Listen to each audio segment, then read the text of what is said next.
Picture this. 400 square feet of living space for 8 people. Your bedroom is the size of your bed, and your bathroom is the size of a closet. Accurate. You have to conserve water.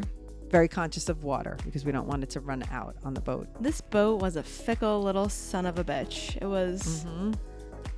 The water maker was good, but then it was 6 hours of nothingness. And then our air conditioner, which is the one little luxury you have on the boat, didn't work half the time. And me and you love good climate control.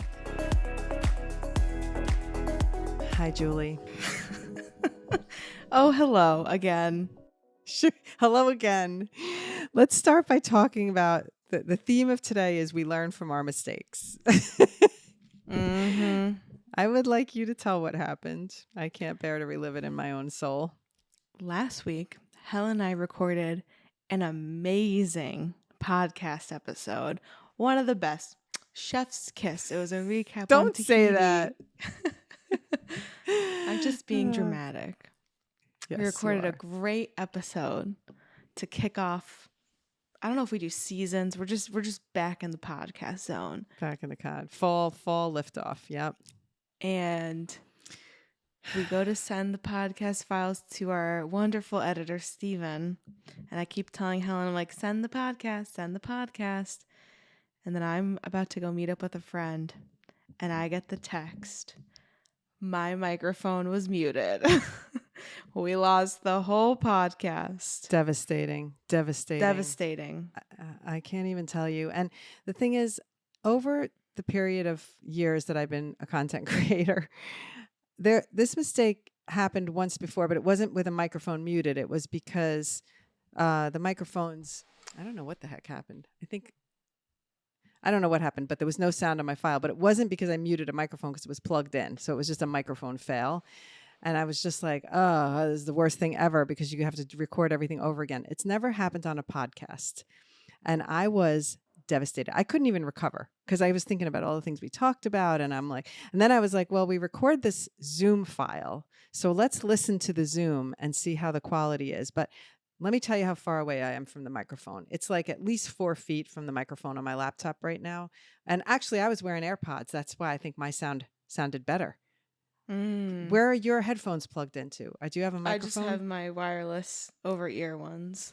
So you have headphones. So your voice is going to the speaker on your laptop from far away. Mine happened to be going into my AirPods. So mine sounded a little bit better, but still tinny and weird and not good. And we have standards, people. We have standards. And we could not let it go. I would not listen to this. Like I have turned on podcasts before where one person, like we listened to a podcast and usually they're in the studio together. And there was one week where I think one of the mics was muted. So they just relied on the single mic. So even though they were sitting separate, I was like, I can't listen to this. Like it just was like, no, you can't. I'm an audio snob. I admit it. I've said it many times before. Audio platform. It's an audio platform. And even if you're watching this on video, the quality of audio impacts your listening. It just does. And I'm going to relate this to on this shoot I was on this past week for Olay, which was a lot of fun. And it was shooting TikToks. There was one point of the day where they asked me if I would capture a shot. Now, mind you, there's a regular big camera shooting some content, and then I'm shooting TikToks with my phone. But so the regular camera, they were really running behind and they had no time. And so they had to cut some shots. So they said, oh, why don't you try and capture the shots that we have to cut? That way, maybe we'll take a look and see if those are usable. And I said to them, I have standards. And I don't think it's right that now at this hour of the day when it's pretty dark, I can't even use natural daylight. And the only light I bring to those shoots is a little tiny influencer. Like it's not going to light a scene. I mean, I don't have that kind of equipment. So I just said to them, I have standards. And I'm like, I just know that when I shoot this for you, it's not going to be up to my own standards. And I'll do it because I'm not going to say no. But I just felt I needed to state that up front. So now that's my new line. I have standards. You have standards. And we have standards. And that's it. So we're re-recording. But it's okay because maybe maybe it'll be better. And maybe more things will come up this time that we didn't think about last time. And maybe this will be even more chef's kiss than the last one. Okay? Okay. Let's hope for the best. All right.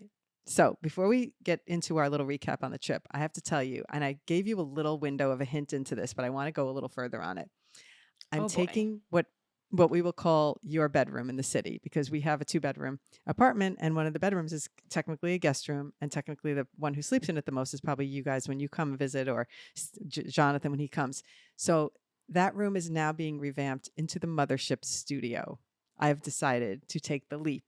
And now I think it's really serendipitous and karma, or whatever you want to call it, that we're launching the Socialized Studio. And at the same time, I'm actually going to create my own little studio Oh in the my apartment. God. I know. Don't you think that's crazy? I do. Crazy. I'm going to do a Murphy bed thing so that I have more space. So I'm going to have a shooting space. I want to figure out, and I need your help because I want to create it so that maybe I make like a backdrop. Maybe there's one of those, changing screens, and I can make a backdrop back there for if I'm recording a podcast, or maybe I want to do some outfit transitions and I need more space. I was even thinking about getting a really nice one of those umbrella lights that I can plug in and like have nice lighting. So if I want to shoot at night, Oh my God. wouldn't that be cool? Amazing. Yeah. So it's going to be a proper little studio. And I think it's really karma that it's going to happen at the same time. So the launch of the Socialized Studio is going to also have a real studio. Next time we visit, you're going to be like, I'll get you a hotel room. Yeah, pretty much. I need my studio. Oh gosh. No, we'll take the Murphy bed down and I'll fold up the light. Okay. I'm also going to make clean out the closets so you have room to put stuff. Please clean out the closets. Dad has like 1,800 suits in there. When does he wear a suit anymore? No, and when he went to wear a suit, he had to buy one because he didn't want to wear So his get old rid of suits. So them. why are we keeping them? I know exactly. Those suits are going. One by one. They're going out the window for me. Yeah, as they should. So I'm just pumped about that. The Mothership Studio is going to launch at the same time as the Socialized Studio. Hooray.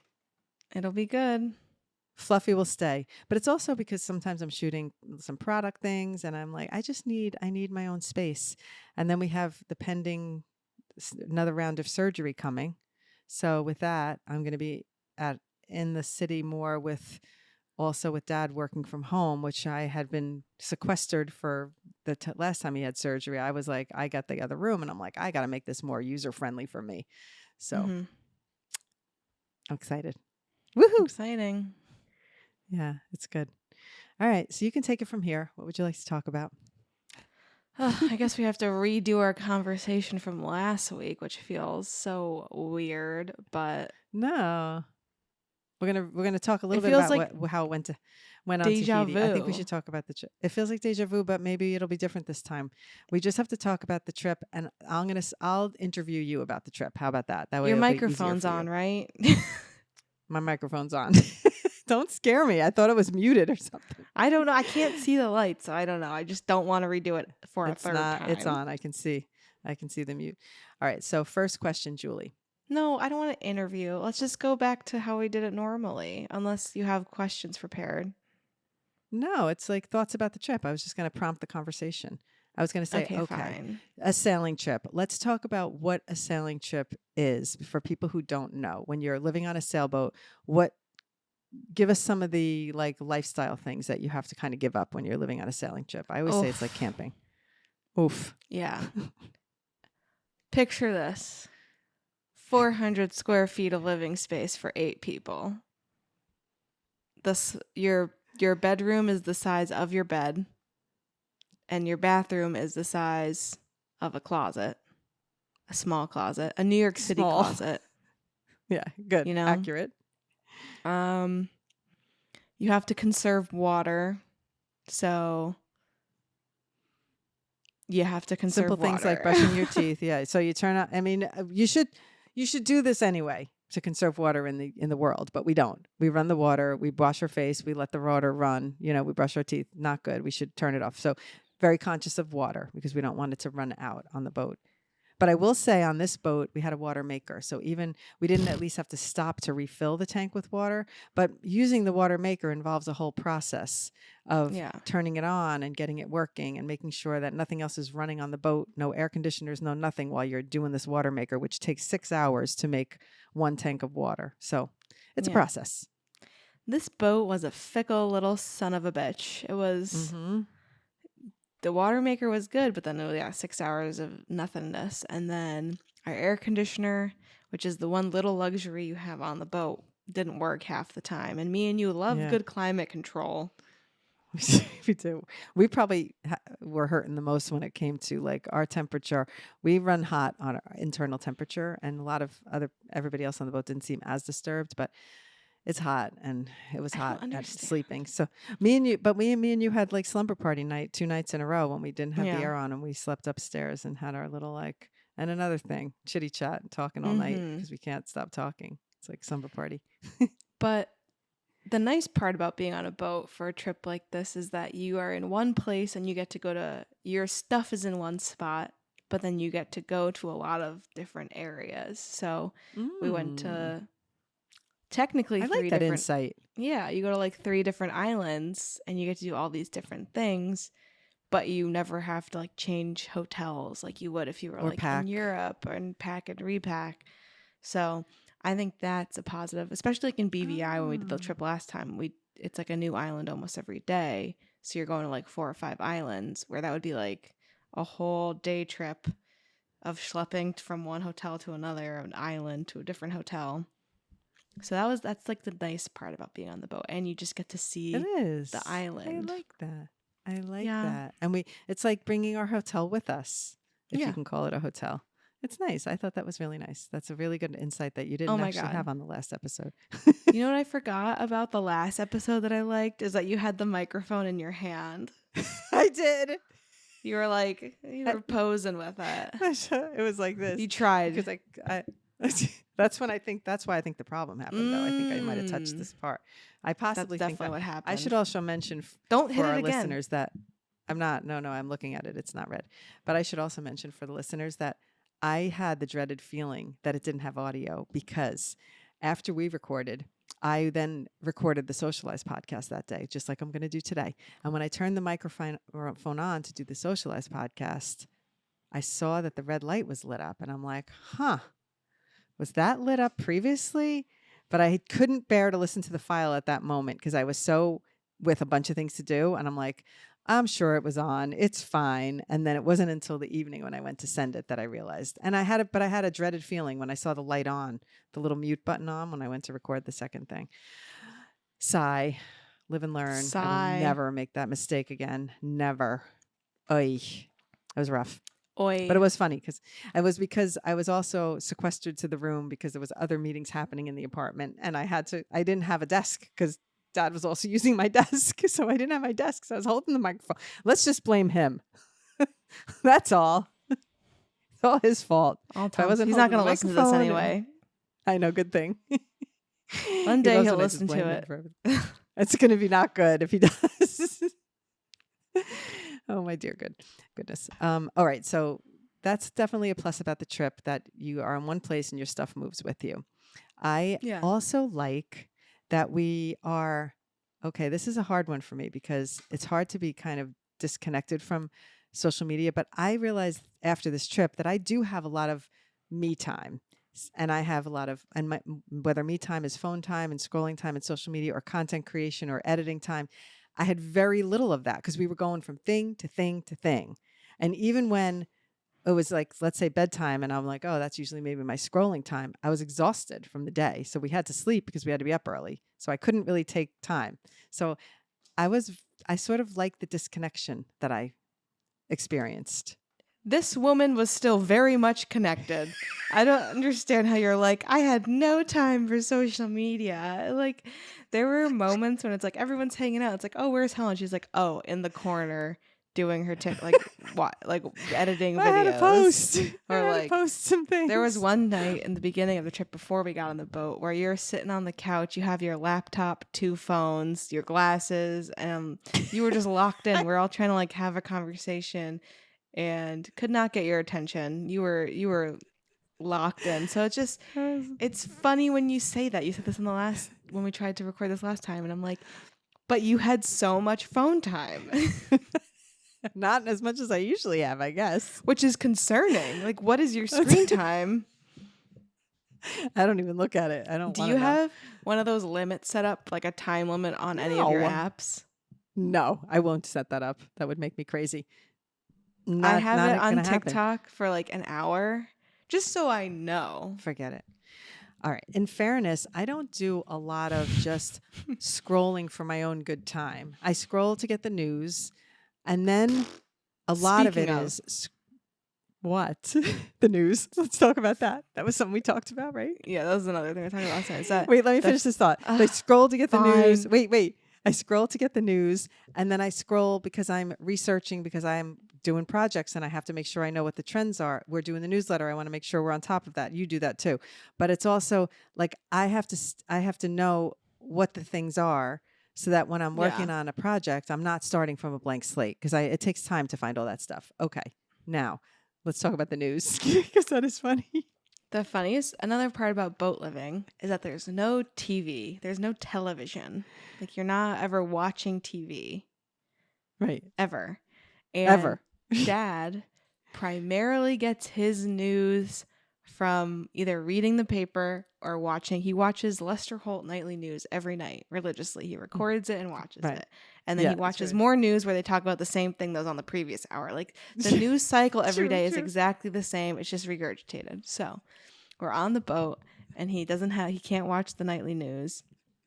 And so something would happen, and we'd all see that it would happen because we're on the social medias. Right. And then like 2 days later, Dad would be like, "Oh, did you see this happen?" And we're like, "Yeah, that was 2 days ago. Like, where have you been?" We all knew. We all knew what was happening. I know. And it was funny because none of us talk about the news. We just experience the news. Whereas he'll mention the news and like it's part of conversation. And so sometimes I try and remember to tell him things when I see it on social media, because I'm like, it's going to take forever for him to see this on the news. So I make sure to clue him in on things to make sure he's aware of it. Oh my gosh. But yeah, he was late to the game on the news a lot of the times. And then he's asking me, where do you get your news? And I'm like, it's just, I have different accounts I follow that are feeding me the news. I don't know. But he also wasn't even, because let's say he does read the newspapers every morning on his iPad. Well, he wasn't even doing that. He didn't have time to get up and do have his coffee in his morning, scroll on his newspapers even. So he was missing out because we were up and then he was at the wheel, the big wheel, bossing everybody around, telling them what to do. No, just kidding. Yeah. Well, he has to, though. He's the captain. That's his job. That's tell people job, what to do. Yeah. It was fun, though. That was fun. We had some funny, when I think back to it, I think like the few things I posted, I didn't post a lot during the trip. I posted on my Instagram daily. I tried to post. No. And I liked that I did that. Stop. I didn't post a lot. Meanwhile, you posted like every day. I was trying to find a video of yours. Posted on Instagram. And I was like, oh my God, I have to scroll so far from all this Tahiti content to get to the video. So. Oh my God. Anyway, on Instagram I was more committed, but on TikTok I really had only a couple of TikToks because I didn't really go hard on TikTok while I was gone. I was more on Instagram for family and friends. Anyway, I forgot why I was saying this, but yeah, when the funny things that were happening that I did want to share was like literally trying to moor the boat in the rainstorm. And then I would just get like such a laugh out of it. I'm like, this is so friggin' absurd. I'm in this rain poncho with Tommy. We're getting soaking wet trying to get this boat tied up to this mooring ball. Mitch is out in the water on the dinghy. And the whole thing to me, I start to see it from the third person. And speaking of like seeing things from the third person, I brought my little drone. I was just going to say that.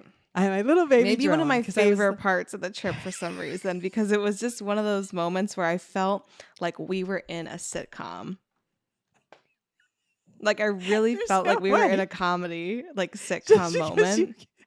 Especially the way we all reacted. Yes, exactly. So what happened was Mom brought her little personal drone. And she had been doing little videos with it. And one time she did it on the boat, but it could sense that there was water, so it like wouldn't go off. And so it came back. But just so people know, it's a drone that doesn't require an app. So you're not controlling it with your phone. You just, you preset it that it's going to go up for 30 seconds and come back. You do presets and then you press the go button and it little takes off and it goes up so far as however you have it set. And it comes back after 30 seconds or 60 seconds, however you have it set. So I had the presets going, everything's fine. And we wanted to get one last shot of us all on the big boat together, waving like our big finale shot. And I said, and it was a little windy. And I said, I think it'll be okay. We're going to just do one. We're not going to really push ourselves. And we let the thing go. I press the button. The thing goes up and we're waving and it's taking the picture. And somehow or another, the wind just, we see it going. And I'm like, this poor thing is fighting for its life. Trying to get It back was to fighting me. for its life. It was swaying real trying. hard. And then we all just collectively start following it because the way the wind is pushing it, it's like pushing it to the back of the boat. And we're on the front of the boat. So we all just collectively start moving. And Tommy and Mitch are like, oh my God, I think we got to go get it. And we have like the little dinghy boat, which is the boat that we use to like get from the boat to the land. Because obviously the boat will run ashore if you try to bring it close to land.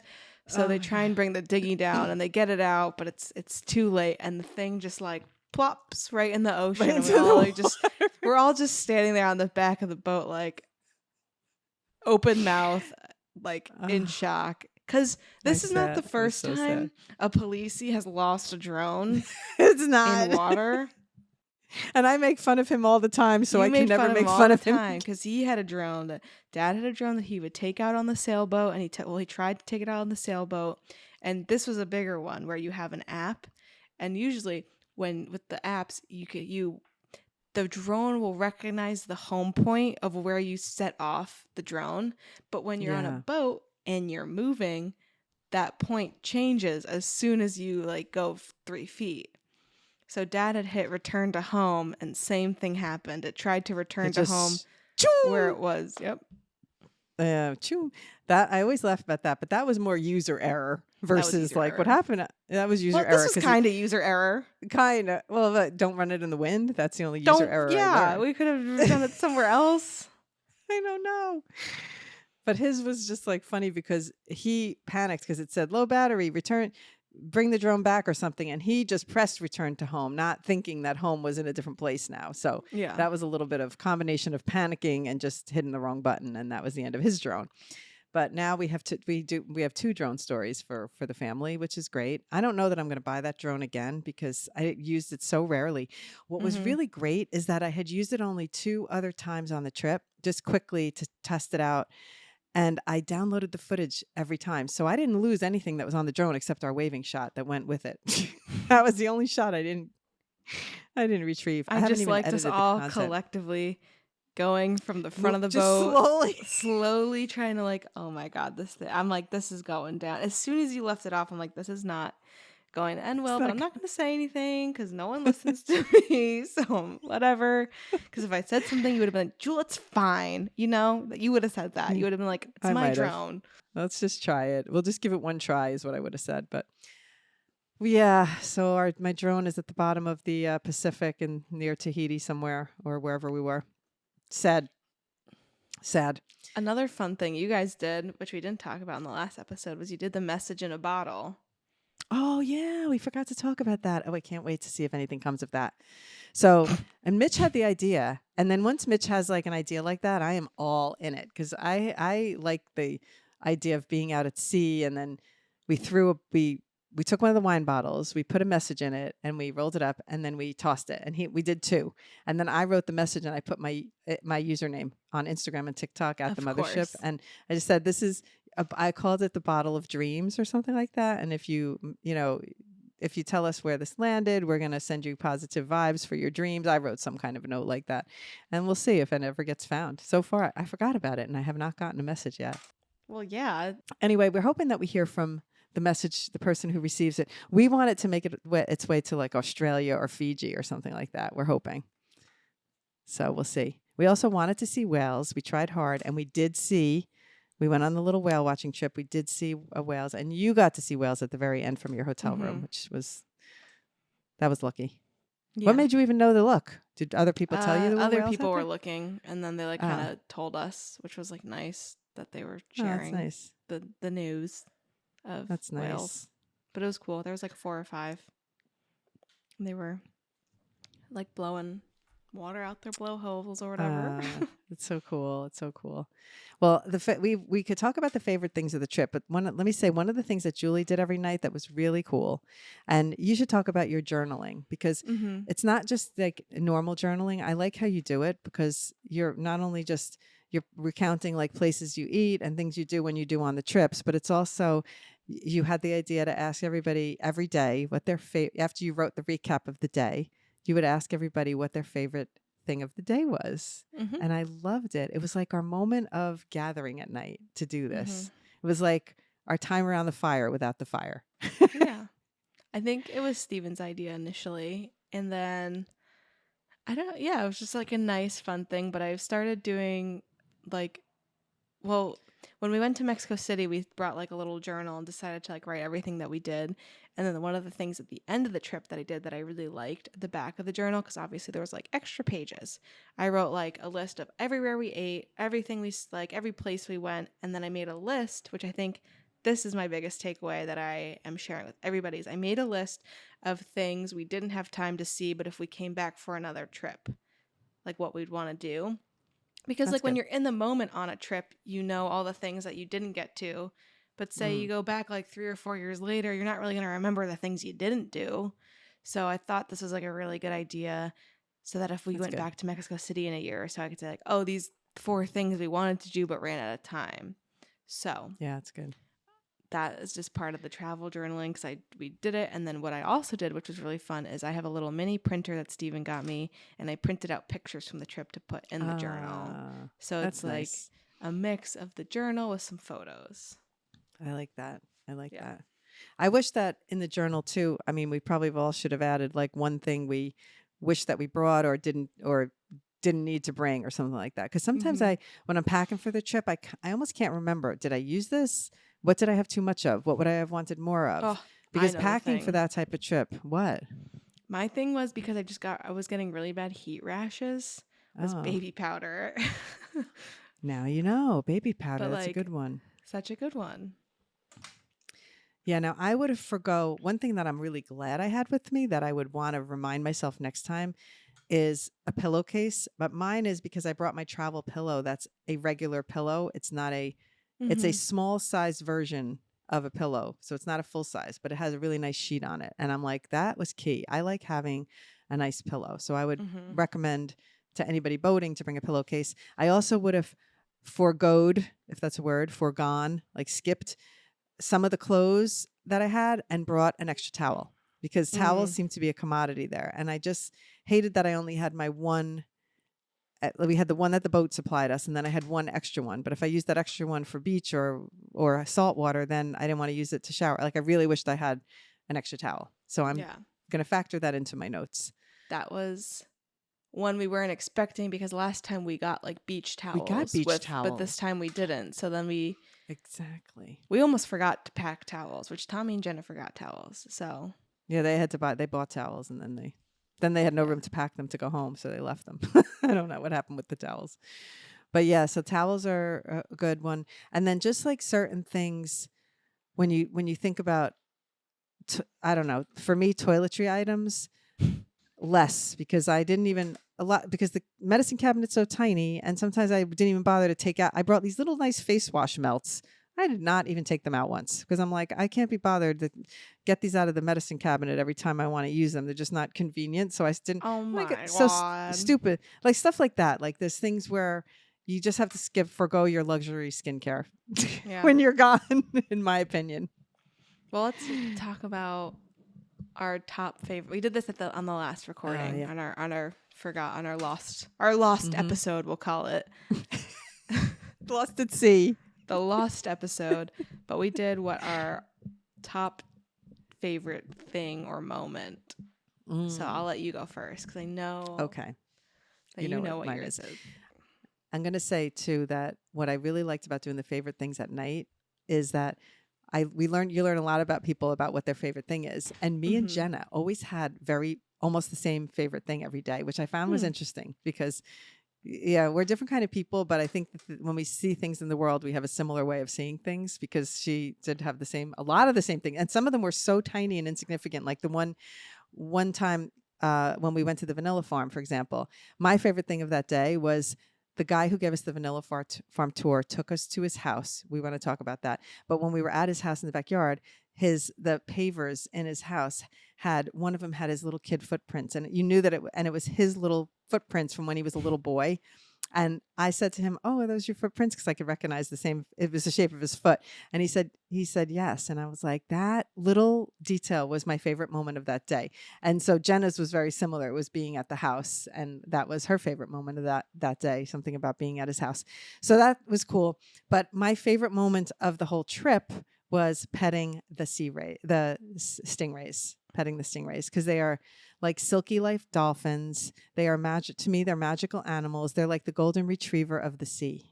And I love them. And I almost cry every time I have that experience. And for me, who was a very sheltered childhood, never did I ever think in my life that I would swim with eagle rays, manta rays, stingrays, these gigantic underwater animals. It was incredible. Yeah. Okay. And what was your favorite moment of the trip? Mine was the vanilla farm tour. That whole afternoon, I really liked seeing how vanilla was made because I'm a big vanilla girl. So being able to like buy vanilla and get some like vanilla powder was very exciting because I was like, the only thing I want to do in Tahiti, like if I have to go and only do one thing, I was like, I just want to get vanilla or go to a vanilla farm. And we did it. So that was Have you used it? The not vanilla? yet. I'm like, now that I have it, I'm like nervous to use it. So I'm like, I don't want to waste it. I know, it's the worst. You got to save it. But I have an idea. Because today I was thinking about what do I want to use it for? And I was thinking, I'm going to go buy I really like the almond butter when you get it from Whole Foods, where you actually go to the almond machine and you put the container under and it crushes the almond butter. So you know you're getting no preservatives. You're just getting almonds crushed in this thing. I want to mix the vanilla in with that and make vanilla almond butter. I know. So I'm going to be doing that. I'll get back to you. I'm excited Steven about had that. an idea the other day for the vanilla. I think it was because I made like s'more brownie things, and I made like a marshmallow fluff for the top of them.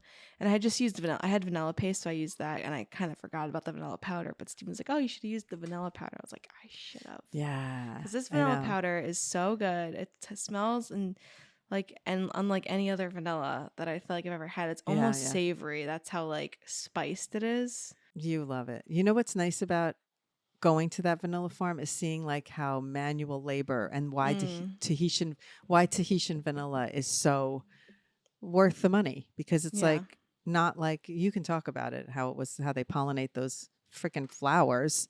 Yeah, they have to pollinate it by hand because there's no bees that can like do it in Tahiti, which is crazy.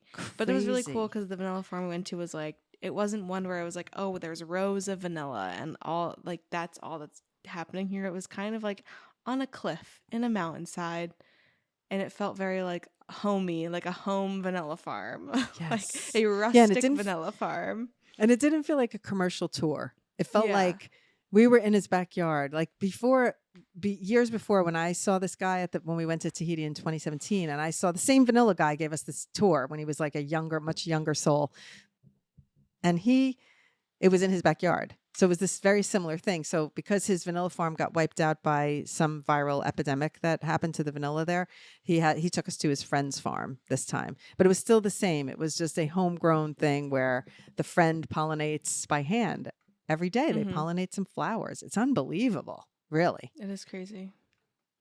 It's nuts. Yeah. That was cool. Any other favorite things? Well, I liked that whole day because it's like we saw the vanilla, which was nice, and then we went to his house, which was cool. The footsteps, he had like a really old dog that was sweet. And then he was just telling us all about this like Polynesian history and how they were great sea explorers. And I'm a very like visual learner, whereas like Tommy can read a lot of books on a subject and like absorb it that way. Like I will fall asleep if I try and read like a history book like that. Like I have to be like taught it or in some location where it's around, like, so learning all about the Polynesian history like in his backyard as he's talking about like all these plants that are indigenous to Tahiti and how they came to be was really awesome. And then at the end of it, we went to a bourbon tour, which I could have, whatever, not my favorite. But he cut up a bunch of fruit for us, and we just like ate some local fruit on the back of the car. And it was so good. Like, I think eating the grapefruit there was one of the top moments because the grapefruit there is like a mix between like a lime and almost like an orange. Like, it just is a really unique citrus where it's not super tart like a grape. Well, I guess it's tart, but it's just like not like the grapefruit here. So it was nice. Yeah, it was and sweeter fun. because I don't like Yeah. grapefruit as a rule, but I loved that grapefruit. It was so Yeah. delicious. Some of the other things, some other highlights that I would want to mention is one of the days. Well, first off, that when we pull up with the dinghy, one of the days we pulled up to an old Club Med, and it was like a rundown. When I say it was the shell of a Club Med, and when you know the history of Club Med, like I grew up in the era when Club Med was the place to go, like to go if you're going to go on a vacation as a single person, you go to Club Med because that's where it was like the Tinder of the 80s, you know, that's where you went. So it was really crazy to pull up to the dock and see this like abandoned Club Med, like a ghost town. And I was thinking like if those walls could talk about what happened at that Club Med. And then right away there was a caretaker that came out and told us we couldn't park there, which I find amazing. Like this abandoned place still had a caretaker, which is weird. But another day we took the dinghy to a beach, and this was when you and Stephen stayed on the boat, and then the generator had broken, so they were coming to look at the generator. Like that was the day all those things were happening. And we went to this island, and again this guy started approaching us with a bunch of dogs because wild dogs are a thing there. So there's a bunch of dogs and him, and he's coming at us, and I'm like, is he going to tell us like this is not a private beach, so please leave? And instead he welcomed us, and he was giving us fresh coconut water out of a coconut, and he was telling us how his family makes dinner for people. And then he was he was showing us how you could walk across the island to the Pacific side. So we were on the more like the lagoon side, I guess you would say, because where we were tucked away and parked.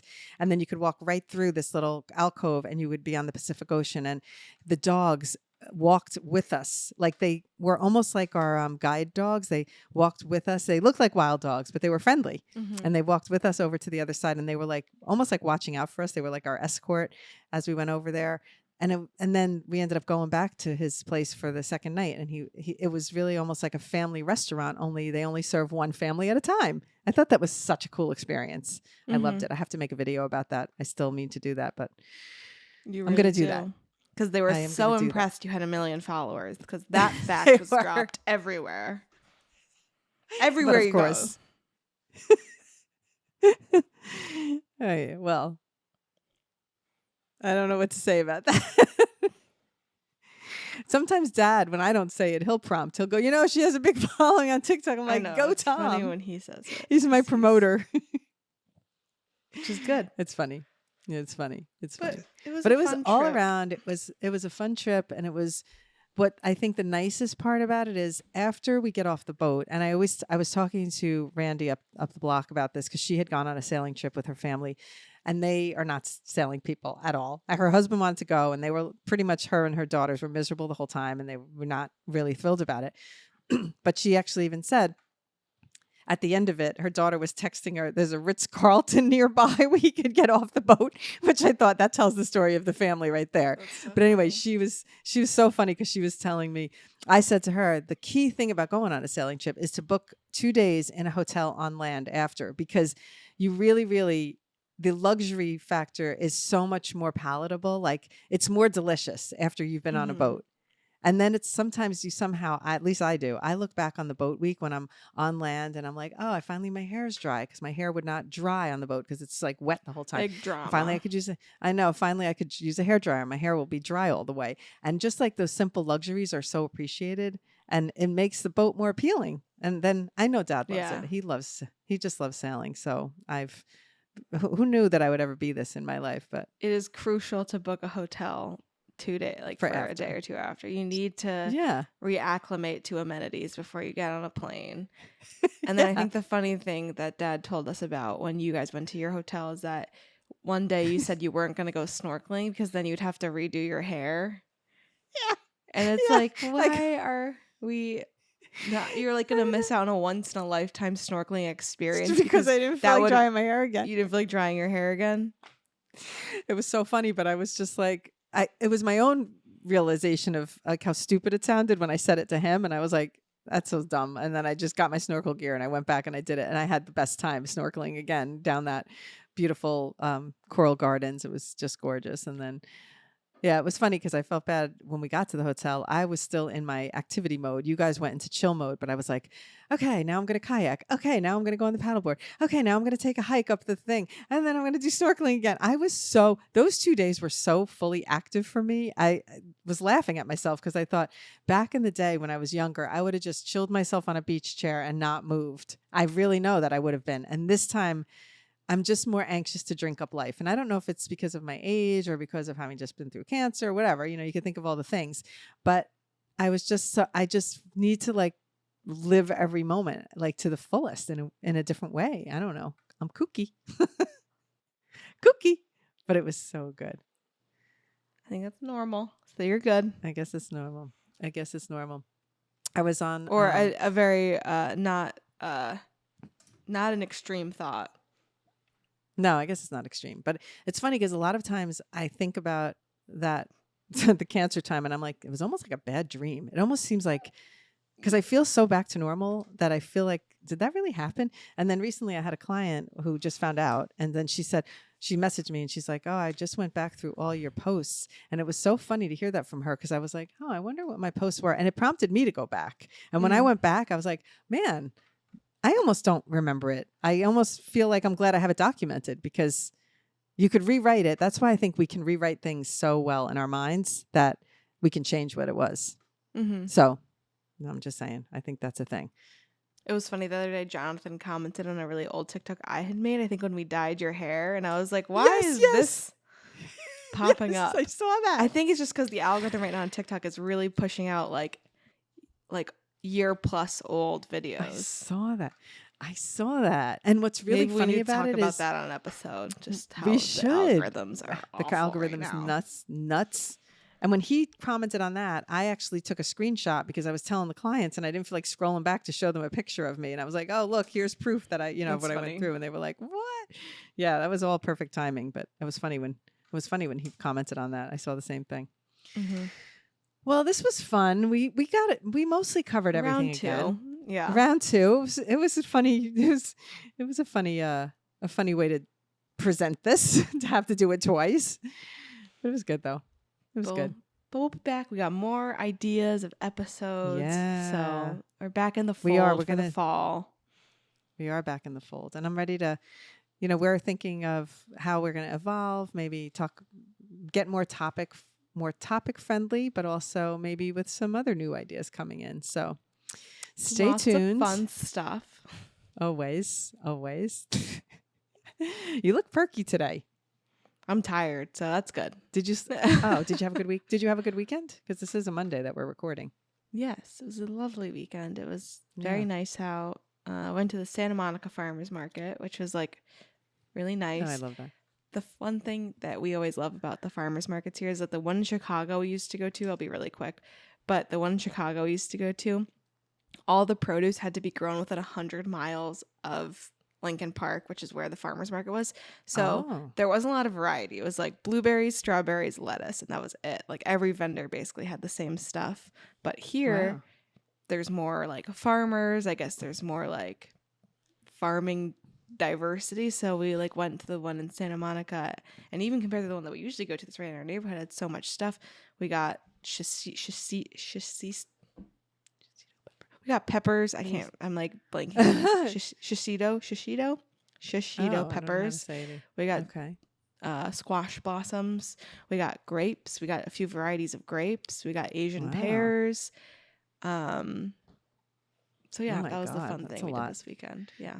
It's funny that you say that because I've been going to the Union Square Market more consistently now on Wednesdays, and there's a vendor there there's tons of vendors from far. They come from upstate New York and places out of the city. And one of them is a mushroom farmer that happens to be Tommy's neighbor, neighbor in the Catskills. Did I tell you that? Yeah. Very funny. So I always go say hi to her. I'm like, oh, I'm Tommy's mom, your neighbor. And they're like, oh my gosh, how are you? It's so funny. So that's always funny. But I love going to those farmers markets because sometimes I see different vendors. And this last time I went, there was like the tomato lady. I don't know. She had cherry tomatoes. They were like candy. I was popping those things like a delicious snack. I love a farmer's market. I do. We both I do. Yeah, fun times. All right, we'll wrap it up for today. We'll be back. We have lots to say. We could probably talk for another hour because I think we have a lot of catching up to do, but we'll save it for the next episode. So come back and join us. And we're going to sign off. Yours truly, Helen and Julie. Thank you for being with us. We enjoy this so much. We're glad to be back. We had some good family time, but we've missed our podcast family. So leave us some comments. Definitely tell us if there's topics you would like us to talk about. And you know where to find us on our socials. And we'll see you next week. Bye.